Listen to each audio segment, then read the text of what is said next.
to our topic, our primary topic of today's show. We have three individuals, three men of the cloth who have been behaving quite badly. We got wind of this. Well, actually, I heard about it from Kayla, who heard about it from Eric Skwarczynski of Preacher Boy Podcast. And we all recommend you guys go out and check out his content immediately.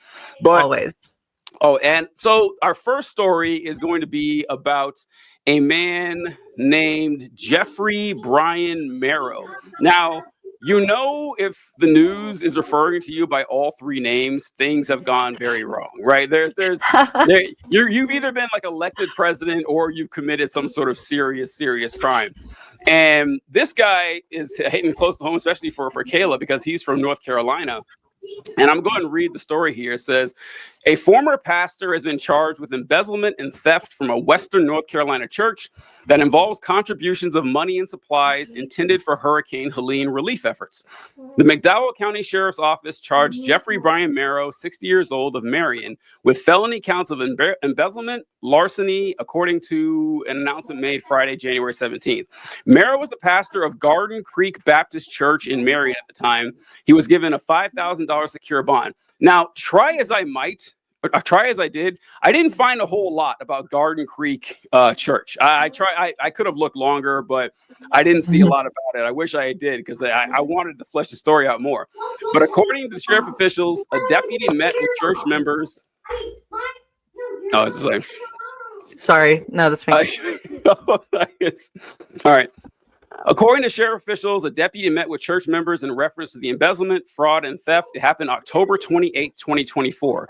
During the meeting, church members presented the deputy with numerous receipts for goods that were never purchased or services that were never rendered, all of which were paid for with church funds. One receipt was for a claim to a local insurance company for items that were never stolen. I noticed that too. I was like, wait. It sounds funny to say out loud, but they said, hey, these items were stolen. They tried to make an insurance claim on it, but the items weren't stolen at all. He just collected the insurance money. Surprising church. Actually, I was going to say surprise church to do this more, but they probably do. All right. Church members also reported that large amounts of cash donations for hurricane relief collected from church attendees and members of the community were handed to Merrow but never turned in for their intended use.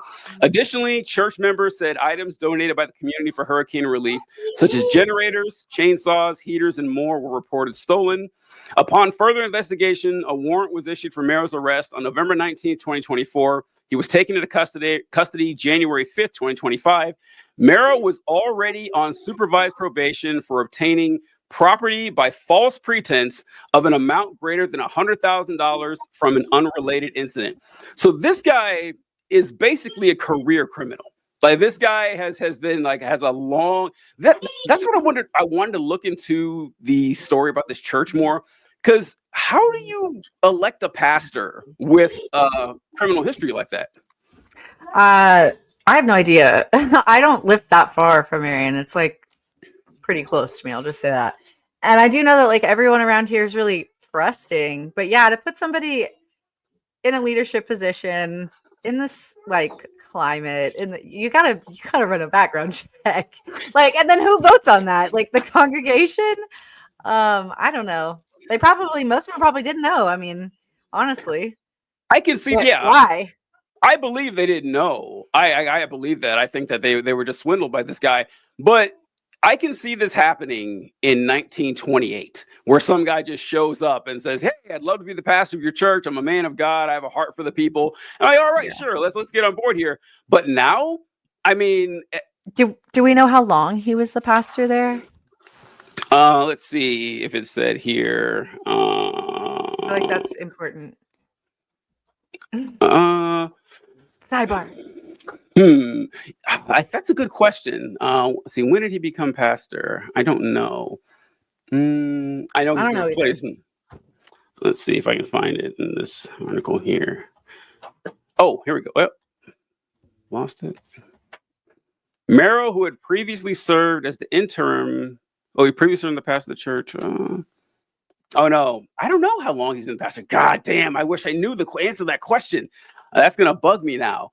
I'm sorry I brought it up. No, that's a good question. Like, I would love to know. Let's see. I feel like it's relevant because I bet he's been there for a minute.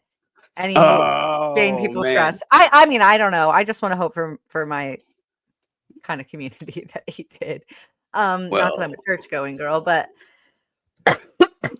you have to live amongst the excuse me. denizens of what is it? The Tar Heel State? Is that North Carolina's nickname? I think. Yes, it is. Good job. Let's I love see. North Carolina, and I'm such a North Carolina girly. Like I've lived all over the state, and that's why when Eric sent me this, I was like, ugh. I mean, I just pissed, but not surprised. I mean, and I do know that in the height of after the hurricane, like there was so much flowing through this community, and churches were like doing stuff, and I can just like see it in my mind. Someone like trusting him and handing him, this money or whatever. And it's just, you know, Hey, you do have to wonder. So I'm going to say this politely. You do have to wonder how often this happens. All right, I know I'll put it this because when it comes to stuff like this, there was a senator. There is a senator named Bob Menendez from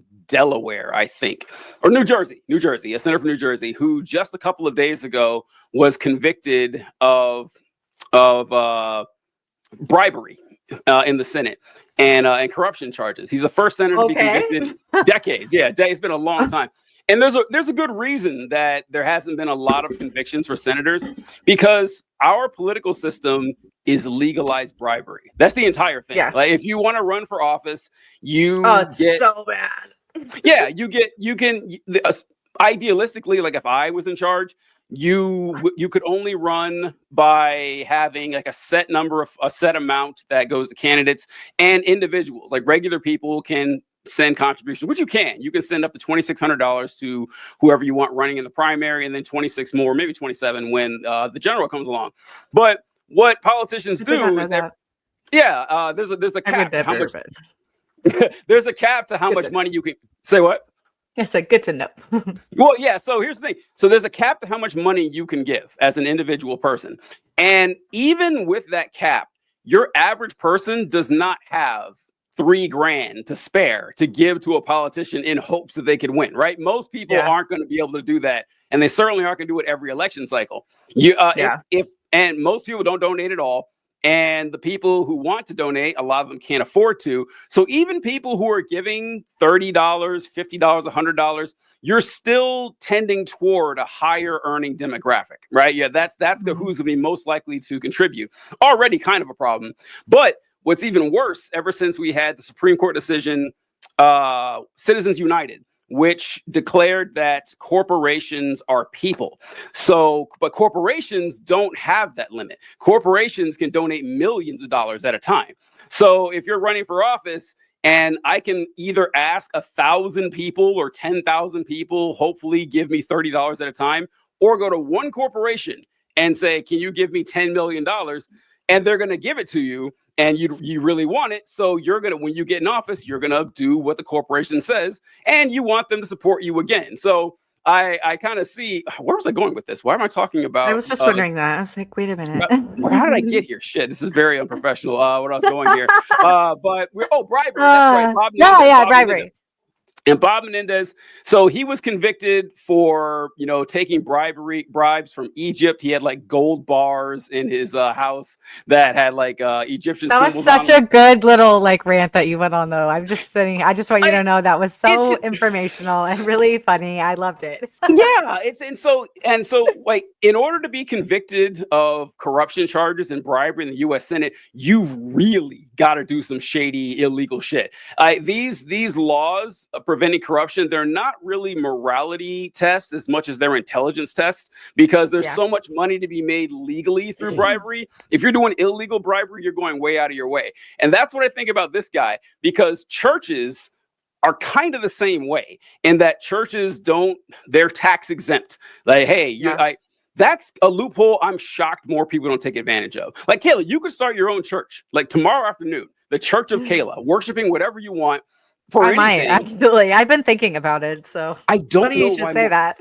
Yeah, I don't know why more people don't do it, because it's like, now people are going to give me money and donate, and I don't got to pay any taxes on it. It's essentially free money, and And people trust you as a member of the community, like they did with this guy, and you can take the money and people don't even ask questions. It's like, oh, well, we can trust this kindly old preacher here. And the lack of background. Not after listening to this podcast. Yeah, folks. Do a background check on your pastor. Yeah, please. You know what? Yeah, I'm not going to your church. I don't care either way. You know what? You know what it might be. I think that's the thing. Like we have. Can I go on a random? Please.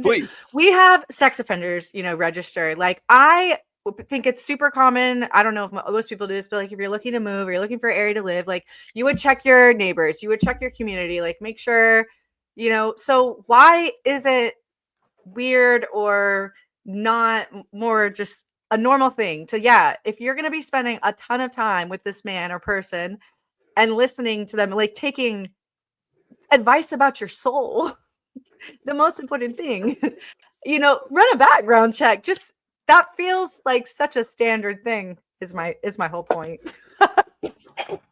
You'd think so, Kayla. You'd think so. But the reason for this is that, hey, this guy is a man of God. Which gives him like automatic cover. Somewhat, he gains points in the community. Like I'm respected by people around here, people who know me and everything. But it's like, oh yeah, TJ Whitehead, he's a pretty stand-up guy. However, if I was the Reverend TJ Whitehead, my respect would be even higher. Like, right? If I introduced myself as the Reverend TJ Whitehead, Minister TJ Whitehead, like, oh wow, this guy. They come to me with like their problems and issues and stuff. They trust my judgment. I mean, they already do, but they would trust it even more because now I have God. You would not curse in front of you. They would. Like I did in front of your mom. I'm so sorry about that. I still have not gotten over the shame. All right, she cusses now, so it's fine. They would show me reverence, for the title, and I think it's ridiculous. And what I was thinking with this case, I wish we knew how long he'd been there, because I wonder if the church is full of old people, because a lot of them are. A lot of them are full of real, like he's 60, which is, oldish. It's not super old, but a lot of these churches are filled with 75, 85-year-olds, and maybe they say, oh, they still have this thought of how preachers are. I should just go.